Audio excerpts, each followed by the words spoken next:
Desi Indian facts present, future and past by Nitin. मित्रांनो नमस्कार.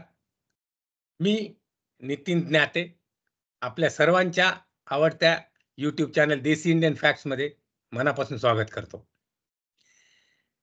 मित्रांनो 10 वर्षापूर्वी एक झेंडा नावाचा मराठी चित्रपट आला होता आणि त्यामध्ये एक अतिशय छान गाणं होतं ते ज्यावेळेस प्रचंड लोकप्रिय सुद्धा झालं होतं.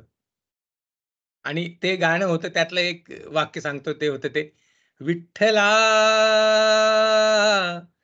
कोणता झेंडा घेऊ हाती, विठ्ठला कोणता झेंडा घेऊ हाती. तर मित्रांनो हे गाण्यातलं वाक्य सांगण्याचा उद्देश एवढाच की हे जे मागच्या 1-2 वर्षामध्ये महाराष्ट्रात एवढे प्रचंड राजकीय उलथापालथ आणि स्थित्यंतर जी झालेले आहेत, ज्यामध्ये शिवसेना त्याचे 2 उभे गट पडले आणि त्याच्यामध्ये एक शिवसेना एकनाथ शिंदे साहेबांकडे गेली आणि एक शिवसेना उद्धव बाळासाहेब ठाकरे गट म्हणून नावारूपाला आली. चिन्ह देखील त्याच्यामध्येही प्रॉब्लेम झाले आणि धनुष्यबाण हे शिवसेनेचं जे ऑथेंटिक चिन्ह आहे ते एकनाथ शिंदेंना मिळालं आणि आता उद्धव ठाकरे साहेब जे ते मशाल या चिन्हावरती निवडणूक लढवत आहे त्यांचा गट. हीच परिस्थिती काही महिन्यानंतर किंवा काही वर्षातच राष्ट्रवादी काँग्रेसच्या बाबतीतही झाली आणि अजितदादा पवार साहेब हे एक मोठ्या गटाला बरोबर घेऊन त्यांनी भारतीय जनता पार्टी बरोबर संगनमत केलं. त्यांनी राज्य सरकारमध्ये ते जॉईन पण झाले आणि उपमुख्यमंत्री सुद्धा झाले. हा शरद पवार साहेबांना बसलेला फार मोठा हादरा होता. त्याचेही राष्ट्रवादी काँग्रेसचे 2 गट झाले. जो मुख्य राष्ट्रवादी काँग्रेस पक्ष आहे तो अजितदादा पवार यांच्याकडे गेला आणि तसंच घड्याळ हे चिन्ह देखील अजितदादा पवारांनाच मिळालं. राष्ट्रवादी शरद पवार गट याला तुतारी हे चिन्ह मिळालं. जरी हा धक्का मोठा होता तरीही जाणता राजा म्हणून उपाधी मिळालेले शरद पवार यांनी खचून न जाता परत धीराने आणि नेटाने पुन्हा नव्या उमेदीने सुरुवात केली आणि त्यांनी आणि शिवसेना उद्धव ठाकरे गट या दोघांनी काँग्रेस बरोबरची त्यांची महाविकास आघाडी आहे त्यामध्ये नेटाने प्रयत्न चालू केले. सध्याची परिस्थिती अशी आहे मित्रांनो की हे सगळे त्यांचा महाविकास आघाडीचा प्रचार अगदी जोरात आहे. कुठेतरी हेही जाणवतं की एक सहानुभूती आणि लोकांची जी मर्जी आहे ती उद्धव बाळासाहेब ठाकरे गटाकडेही दिसतीये. त्याचबरोबर शरद पवार यांच्या मागेही जी बॅकिंग आहे ती बॅकिंग इंटॅक्ट आहे असंही चित्र थोडंफार दिसतंय. तर आज आपण ह्याच गोष्टीवर चर्चा करणार आहोत की हा जो कोणता झेंडा घेऊ हाती आहे, खरं म्हणजे मतदारांमध्ये आणि सामान्य नागरिकांमध्ये एक संभ्रम निर्माण झालेला आहे आणि त्याचं कारणही ह्या बदलत्या राजकीय परिस्थितीच आहेत. कारण की कोण कधी कसा निवडून आल्यावर सुद्धा दुसरीकडे कुठल्या गटात जाईल किंवा कुठल्या पक्षात जाईल ह्याच्या बाबतीत कोणाला कोणीही काही शाश्वती देऊ शकत नाही.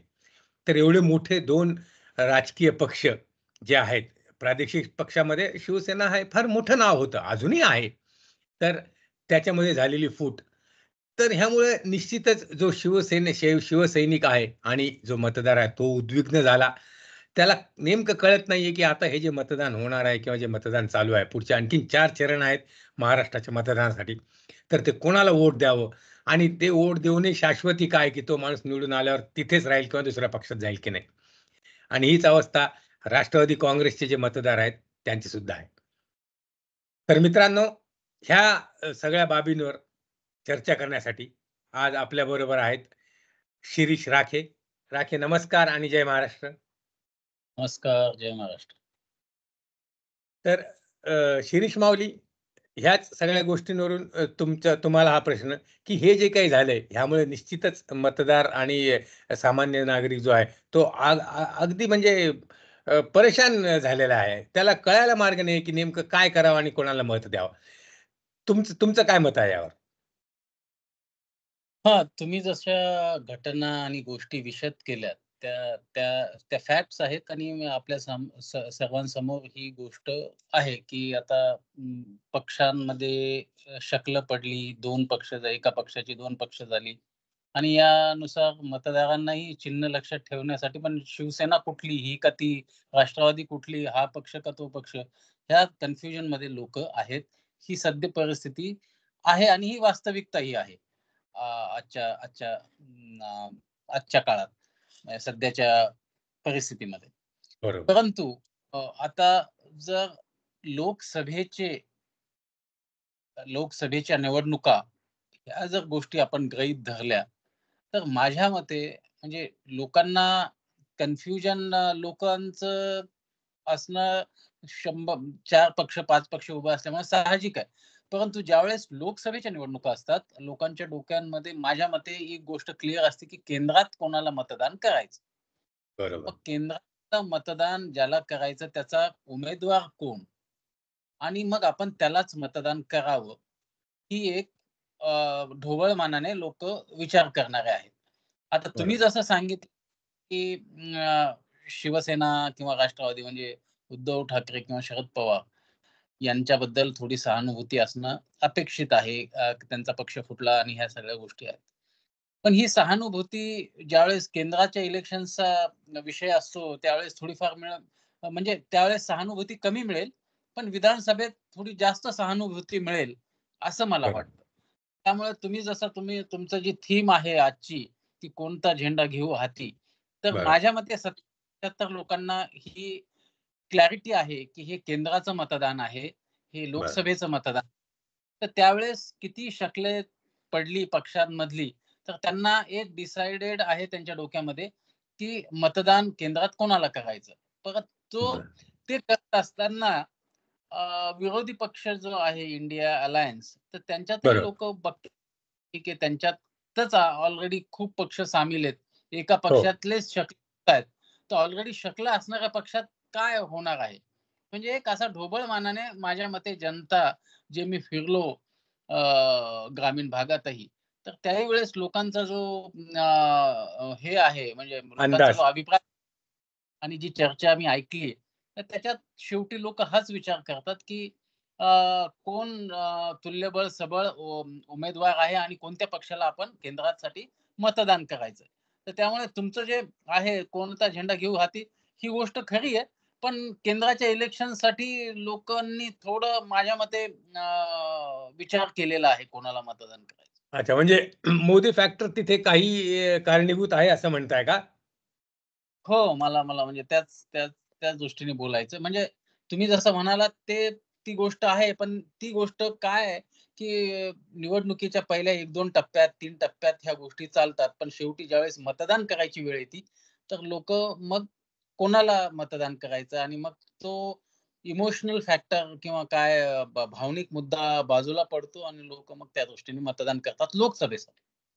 बरं, बरं. नाही, मला हे पण एक तुम्हाला विचारायचं होतं, की आता एक आपण साधं उदाहरण जर संभाजीनगरचं जर घेतलं. संभाजीनगरमध्ये चंद्रकांत खैरे हे शिवसेना उद्धव ठाकरे गटाचे, संदीपान भुमरे शिवसेना आता शिवसेना पक्षाचे, पण हे सगळे एकत्र असणारी माणसं. तर ह्याच परिस्थितीमध्ये तो जो मतदार आहे, जो संभाजीनगर लोकसभा मतदारसंघाचा आहे, ज्याच्यामध्ये वैजापूर येतं, आपलं कन्नड येतं, पैठण आहे, म्हणजे म्हणजे हे हे जे सगळे आहेत, तर त्या मतदारांना निश्चितच ते द्विधामनी स्थितीत असतील ना हो? हो, नक्कीच. म्हणजे तुम्ही जसं म्हणाल तसं नक्कीच आहे. पण एक गोष्ट मी तुम्हाला सांगू इच्छितो, की भाजप हा हिंदुत्ववादी पक्ष आहे. बरोबर. शिवसेना ही हिंदुत्ववादी पक्ष, प्रखर विचारधारेची. हिंदुत्ववादी बरोबर. विचारधारेचा पक्ष. परंतु आता सद्यस्थितीत मी काही ज्या गोष्टी ऐकतो, ठीक आहे, सिम्पथीचा फॅक्टर जर बाजूला ठेवला, तर लोकं हाही विचार करतात, की उद्धव ठाकरेंचा प्रखर हिंदुत्ववादी पक्ष कदापिही काँग्रेससोबत जाऊ शकत नाही. बरोबर, आणि तो बरोबर. आणि पक्ष काँग्रेसची विचारधाराच ही सेक्युलर विचारधारा आहे. Correct, correct, correct. तर त्या त्या परिस्थितीत उद्धव ठाकरे हे काँग्रेससोबत अलायन्स करून त्यांच्यासोबत राहिले. तर त्यामुळे शिवसैनिकाचा असाही एक म्हणजे ग्रुप होता पक्षामध्ये बरोबर. एक वर्ग आणि मोठा. हो. मोठा वर्ग असा पक्षामध्ये होता आणि त्याच वर्गामुळेच हे शिंदे फॅक्शन जो म्हणतो आपण बरोबर. तो वेगळा निघाला. आता हे हे लीडरच्या बाबतीत झालंय. पण तुम्ही जर बरोबर. ग्राउंड जो जो जो तुमचा मूळ प्रश्न आहे, की मतदारांनी कोणता झेंडा घ्यावा आधी. तर बरोबर. त्या दृष्टीने विचार केला. तर त्या दृष्टीने मला असं वाटतं, की खालची पण लोकांची विचारसरणी ला मानणारे लोकं आहेत, की आपण काँग्रेसला सतत विरोध करत आलो. आपण प्रखर हिंदुत्ववादीची भूमिका ज्यांनी घेतली, तर त्यांचा स्वाभाविक कार्यकर्ता पण बऱ्याच प्रमाणात मायग्रेट होतो इकडून-तिकडे.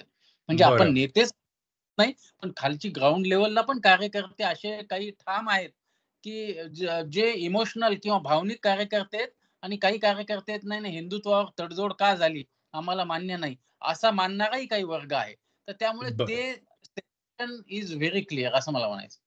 बरोबर. कारण की कसं झालं माहिती आहे का, हे ज्यावेळेस झालं ना, ते शिवसैनिकांच्या आकलनाच्या पलीकडे झालेलं होतं. ते जे काही झालं, आता त्याला भारतीय जनता पार्टी कारणीभूत ठरली, की शिवसेना ठरली, की काँग्रेस, की राष्ट्रवादी, ती गोष्ट अलहिदा.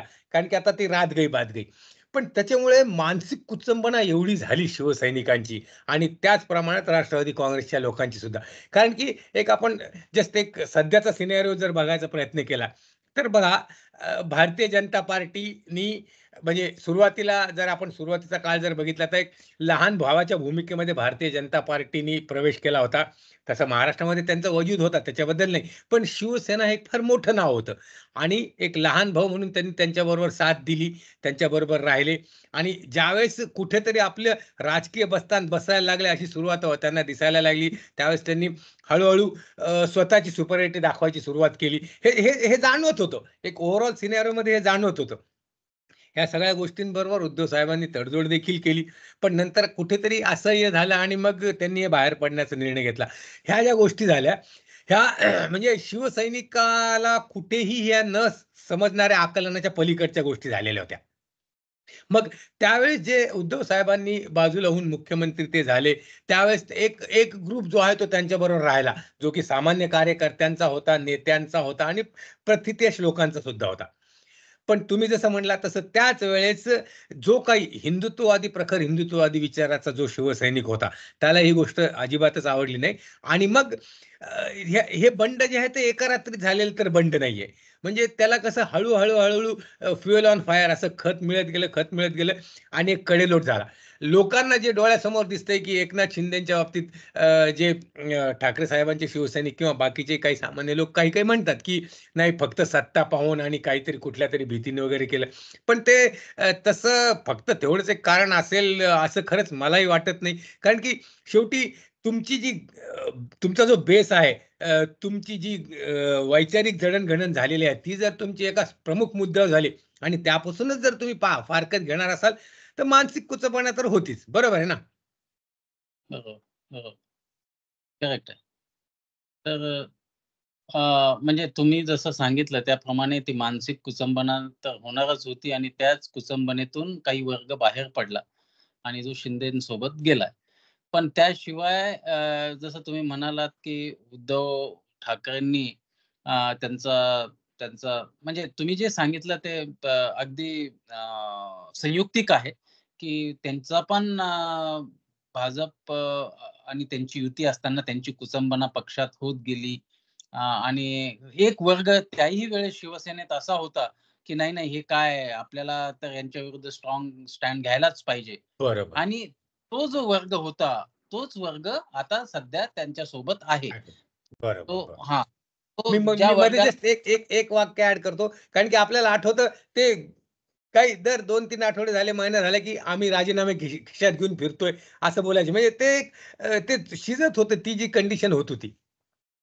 हो, हो. ती शिजत होती कारण त्यांना दुय्यम दर्जाचे मंत्रिपद किंवा दुय्यम हां, वागणूक हे त्यांना सातत्याने जाणवत होतं आणि बरं. नंतर एक वेळ अशी आली, की आता काहीतरी डिसिजन होणं आवश्यक आहे. परंतु त्या काळात राजीनामे खिशात ठेवत असतानाही त्यांनी संयमाची भूमिका दाखवली आणि अगदी बरोबर. कुठल्या वेळेस त्याला आपलं अस्त्र उगारायचं हे त्यांनी त्याच वेळेस ठरवून घेतलं होतं. बरं, विधानसभेच्या इलेक्शन्सच्या माझं मत आहे आणि बरोबर. मग ती परिस्थिती जशी तयार झाली, ज्यावेळेस भाजप एकटा पक्ष हा सरकार स्थापन करू शकत नाही. ही गोष्ट ज्यावेळेस म्हणजे सावज टप्प्यात आल्यावर जशी शिकार करावी लागती, त्याच बरं, पद्धतीने भाजपची शिकार केली बरं, आणि आघाडी सरकार स्थापन झालं. यात शरद पवारांचा फार मोठा हात आहे हे बरं, सरकार स्थापन बरं. होण्यामध्ये. परंतु हे करत असतानाही आता मला एक गोष्ट सांगावी वाटते, की स्लो पॉइझन करून मरायचं का एक घाव दोन तुकडे करून आपला शिवसेनेचा बाणा आहे ते दाखवून आपल्याला स्टँड घ्यायचा. हाही बरं, खूप मोठा प्रश्न होता उद्धव ठाकरेंसमोर. कारण बरोबर. काही शिवसैनिक म्हणायचे, की बाळासाहेबांची शिवसेना ही भाजपला कधीच घाबरत नव्हती आणि आपण किती दिवस घाबरायचं. म्हणजे त्यांच्याकडे दोन्ही बाजूंनी तेवढंच प्रेशर होतं. पण खरं आहे. तरीही त्या दिलेल्या परिस्थितीनुसार मला वाटतं उद्धव साहेबांनी तसा स्टँड घेतला. कारण आज नाही तर उद्या ह्या गोष्टी घडणारच होत्या, बरोबर. असं मला वाटतं. बरोबर. फक्त असं झालं होतं, की शरद पवार साहेबांनी ज्या आत्ताच्या काही रिसेंट मुलाखती दिल्या आणि ह्या 1-2 महिन्यामध्ये ज्या-ज्या वेळेस ते पत्रकारांशी बोलले, त्या-त्यावेळेस त्यांनी हे स्पष्ट केलं होतं, की actually he was waiting for this to happen. म्हणजे त्यांना शिवसेनेला जे आहे ते भारतीय जनता पार्टीपासून वेगळं करायचंच होतं आणि त्या गोष्टीसाठी त्यांनी वाट पाहिली आणि ज्यावेळेस त्यांना दिसलं, की ह्याच्यात यश मिळू शकेल, त्यावेळेस त्यांनी उद्धव साहेबांशी चर्चा केली आणि उद्धव साहेबांना विश्वासात घेतलं आणि हा फार मोठा डिसिजन त्यावेळेस उद्धव साहेबांनी घेतला. इव्हन काँग्रेस त्यावेळेस सुद्धा काँग्रेस जी आहे ते त्यांची सहमती नव्हती. शिवसेनेबरोबर त्यावेळेस सरकार स्थापन करायला. पण आता या सगळ्या गोष्टींमुळे एक झालं माऊली, की हा जो मतदार आहे, हा जो शिवसैनिक आहे, त्याची मात्र कुचंबणा होती बघा. हो, हो. निश्चित, निश्चित त्यांची कुचंबना झाली आणि ती कुचंबना म्हणजे आपण सांगतो ना, की मळभ निघून जातं आणि ते सगळ्या गोष्टी दूर होतात आणि बरोबर. नवीन नवीन उमेदीने आणि नव्या विचारसरणीचा एक वर्ग तयार होतो. तर बरोबर. शिवसेने म्हणजे गळून निघाली सेना. पुरोगामी हिंदुत्व काय किंवा मग आमचं हिंदुत्व, तुमचं हिंदुत्व, आमचं पुरोगामी बरं, हिंदुत्व, तुमचं सनातन हिंदुत्व. मग ह्या बरं. सगळ्या गोष्टींमध्ये या सगळ्या गोष्टी चर्चा ढवळून निघून आता एक स्टेज आली, की आता ह्या निवडणुकीनंतर एक स्टॅबिलिटी येईल, की म्हणजे शिवसेना आता हिंदुत्ववादी असूनही ती पुरोगामी आहे किंवा पुरोगामी विचारसरणीची आहे किंवा त्यांना जे ते उद्धव ठाकरे म्हणतात, की मला ते शेंडी दानव्याचं हिंदुत्व नकोय. मला बरोबर. हिंदुत्व हवंय, मला काही दाखवायचंय. तर त्या दोन्ही गोष्टींमध्ये आता चढाओढ लागली, की हिंदुत्व माझं श्रेष्ठ का तुमचं श्रेष्ठ आणि काय?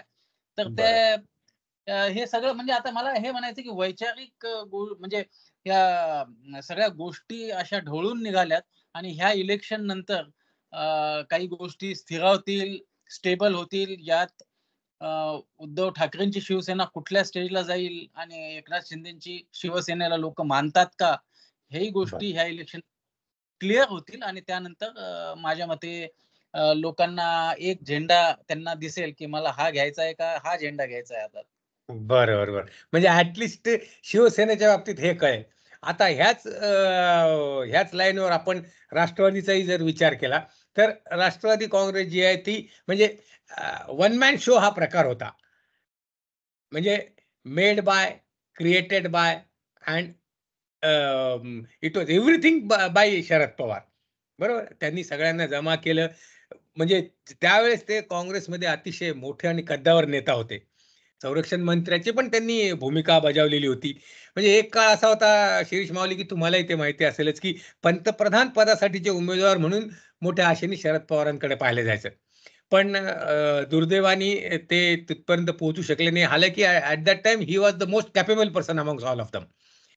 पण ते होऊ शकलं नाही आणि मग नंतर सोनिया जी गांधी यांच्या बाबतीत त्या परदेशी नागरिक आहेत, ह्या एका गोष्टीवरती त्यांनी काँग्रेसचा गरबा सोडून त्यांनी मग स्वतःचा राष्ट्रवादी काँग्रेस स्थापन केला.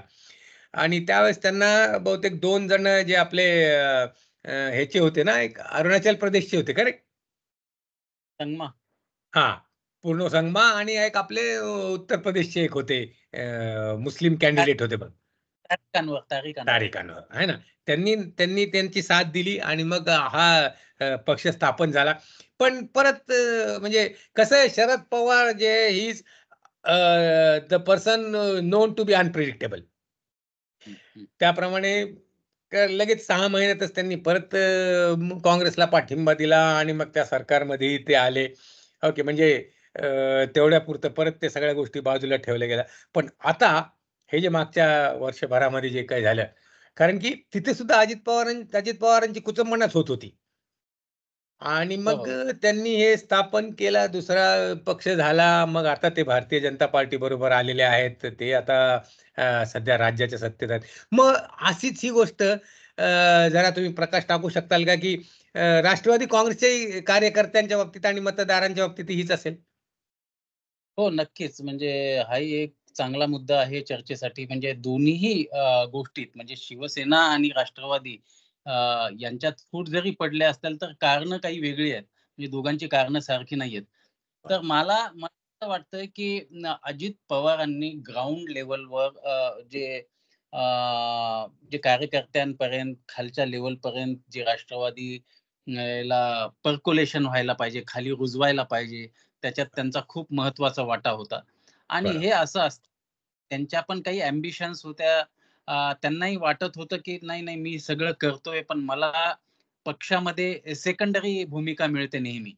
तर बरं. तो रोष वाढत होता आणि मग त्या रोष वाढत असताना त्याचा फायदाही मग भाजपला मिळाला त्या गोष्टीचा. पण हा रोष वाढत असताना अ, त्यांना जे पद द्यायला हवं होतं त्या काळात, म्हणजे मला असं वाटतं अजूनही ज्यावेळेस महाविकास आघाडी स्थापन झाली, हो. त्यावेळेस जरी पवारांना मुख्यमंत्री केलं असतं, तर अगदी आज बरोबर. महाविकास आघाडी जबरदस्त स्ट्रॉंग पोझिशनमध्ये असली असती. तर ह्या घटना झाल्याच नसत्या. अगदी म्हणजे खरा मुद्दा आहे. त्यांना रिमोट तुम्ही घ्या हातात आणि आदित्य ठाकरेंना मोठी पोझिशन द्या. ह्या गोष्टींवरही उद्धव ठाकरे कदाचित ॲग्री झाले असते. पण बरोबर. हे सगळं त्यांना अजित पवारांना जर एम्पॉवर केलं असतं, तर माझ्या मते आज महाविकास आघाडी खूप स्ट्रॉंग असली असती महाराष्ट्रात, असं माझं मत आहे. बरोबर. म्हणजे गोष्ट चॅलेंजच नसतं. हो, हो. चॅलेंजच नसलं असं. पण दुसरी गोष्ट यात मला अशी वाटते, की आता शरद पवारांनी पक्ष वाढवला. ते संस्थापक अध्यक्ष आहेत. त्यांचं नाव आहे. त्यांना अजूनही मानणारा एक वर्ग आहे. पण आहे. नितीन माऊली एक गोष्ट लक्षात घेतली पाहिजे आपण, की प्रत्येक गोष्टीला एक वेळ असते, काळ असते. आजही मी काही लोकांशी चर्चा करतो, तर मला चर्चेतून मी बारामती विधानसभाबद्दल त्यांना सहज प्रश्न विचारला, की "काय हवं आहे? लोकं कुठे जातायत?" तर बरं. त्यांचा प्रश्न तर मला हे होतं, की सीनियर सिटिझन साहेबांसोबत आहेत. पण नवीन जो मतदार आहे किंवा जो 60च्या खालचा मतदार आहे, तो दादांसोबत आहे. म्हणलं असं का? ते म्हणे, "आता हे बघा साहेब," म्हणे, "दादा हे ग्राउंड लेव्हलला कनेक्टेड आहेत. त्यांना बरं. विकासाचं तंत्र माहीत आहे किंवा बरं. डेव्हलपमेंटच्या गोष्टी होतात आणि ह्या गोष्टी आता तुम्ही प्री मिलेनियल जनरेशनचा माइंडसेट आणि जेन झी जनरेशनचा सेट यात खूप तफावत आहे." प्रचंड फरक. प्रचंड आहे. आणि हीच गोष्ट प्रामुख्याने बऱ्याच लोकांच्या लक्षात येत नाहीये, की पक्ष फुटल्यानंतर म्हणजे पर्टिक्युलरली राष्ट्रवादी पक्षानंतर ह्या गोष्टीचा इम्पॅक्ट खूप जाणवणार आहे आणि त्या दृष्टीने अजित पवार हे जास्त वास्तववादी, रिअलिस्टिक नेते असं ज्या आपल्या भारतात तुम्हाला माहिती आहे, की तरुणांचं प्रमाण वाढलेलं आहे. तर बरोबर. त्यामुळे ऑब्व्हियस त्यांना ह्या गोष्टींचं एज मिळतंय. तर करेक्ट. ह्या गोष्टींचं माझं क्लिअर बायफर्केशन असं आहे, की जे सीनियर सिटिझन आहेत ते प्रो शरद पवार आहेत आणि जे मिडल क्लास किंवा यंग जनरेशन मिडल आहे, एज. ती हं. बरोबर. अजित पवारांची. म्हणजे बरोबर. त्यांचा झेंडा त्यांनी क्लिअर केलाय, की कोणी कोणाचा झेंडा घ्यायचा आहे. बरोबर, बरोबर, बरोबर. म्हणजे एकंदर असं जाणवतंय माऊली, की जशी वरती नेत्यांमध्ये जशी फळी पडली किंवा धुळी पडली त्याच प्रमाणामध्ये थोड्याफार प्रमाणात मतदार सुद्धा विभागला गेलेला आहे. त्यातही जे फर्म हिंदुत्ववादी जे अगदी कट्टर होते, ज्यांना हे सहन झालं नाही, ते अगदी बिनदिक्कतपणे शिंदे साहेबांबरोबर गेले. भारतीय जनता पार्टीच्या बरोबर गेलेले आहेत आणि ज्यांची इमोशनल बॅकिंग होती आणि ज्यांना उद्धव ठाकरेंच्या बरोबर जे राहत होते, ज्यांना भारतीय जनता पार्टीने केलेली कुचंबणा सहन होत नव्हती, ते नेते. त्याचबरोबर ते शिवसैनिक, की ज्यांना उद्धव ठाकरेंच्या बाबतीत पूर्ण विश्वास आहे आणि उद्धव ठाकरेच बरोबर करताय असं वाटत ते पूर्णतः इकडे गेले. पण जो एक मधला जो आहे, जो कुंपणावर बसलेला आहे, त्याची मात्र कुचंबणा होती हे तर मान्यच केलं पाहिजे. आणि हीच परिस्थिती राष्ट्रवादीच्याही मतदारांच्या बाबतीत आहे. जसं तुम्ही सांगितलं की एक मध्यम वयातला जो वर्ग आहे आणि थोडाफार जो आताचा तरुणातला वर्ग आहे तो अजित पवारांच्या मागे दिसतोय. पण जो ज्येष्ठ नागरिकवाले जेवढे ज्येष्ठ नागरिक वगैरे आहेत त्यांचा कल अजूनही शरद पवार साहेबांच्याकडेच आहे. तर मित्रांनो, यावरून एक मात्र सिद्ध होतंय की जे आपलं आजचं कार्यक्रमाचं शीर्षक आहे, कोणता झेंडा घेऊ हाती. तर ही जी आता निवडणूक होईल, ह्या निवडणुकीनंतर बऱ्याचशा गोष्टी स्पष्ट होतील. त्याच्यामध्ये किती मतदाता आणि किती शिवसैनिक खऱ्या अर्थाने उद्धव ठाकरे गटाबरोबर आणि महाविकास आघाडीबरोबर आहेत आणि किती आपल्या एकनाथ शिंदे साहेबांच्या शिवसेनेबरोबर आहेत हेही कळेल. त्याचबरोबर ह्याच प्रमाणात चित्र राष्ट्रवादी काँग्रेसच्या बाबतीतही लोकांच्या डोळ्यासमोर ठळकपणे दिसून येईल. आणि ह्यावरून मग पुढची जी काही नीती असेल किंवा जे काही वैचारिक बैठक असेल ही ठरवतील लोक. कारण की काही बहुतेक 6-8 महिन्यातच लगेच विधानसभेच्या निवडणुका आहेत. त्यावेळेस मात्र ही गोष्ट फार प्रकर्षाने जाणवेल. पण तोपर्यंत काय होईल आणि भारतीय जनता पार्टी ह्या सगळ्या गोष्टींमधून काय प्लॅन करेल, कसे ह्या गोष्टींना हँडल करेल, हे सगळं आपल्याला पुढच्या येणाऱ्या 6-7 महिन्यात पाहायला मिळेलच. मित्रांनो, आपला हा आजचा व्हिडिओ कसा वाटला? पूर्ण बघितल्यानंतर अवश्य कमेंट करा, लाईक करा आणि आपल्या चॅनलला सबस्क्राईब करायला विसरू नका. शिरीष माऊली, तुम्ही आलात आणि एवढी छान चर्चा झाली. तुम्ही सगळे व्यवस्थित मुद्दे सांगितलेत आणि सध्याची जी परिस्थिती आहे याचं आकलन केलं, याबद्दल तुमचे अनेक धन्यवाद. धन्यवाद. Thanks for watching the video. Please press like and comment on this video. Subscribe to our channel Desi Indian Facts. Don't forget to press bell icon to get our upcoming video notifications. Desi Indian Facts. Present, Future and Past by Nitin.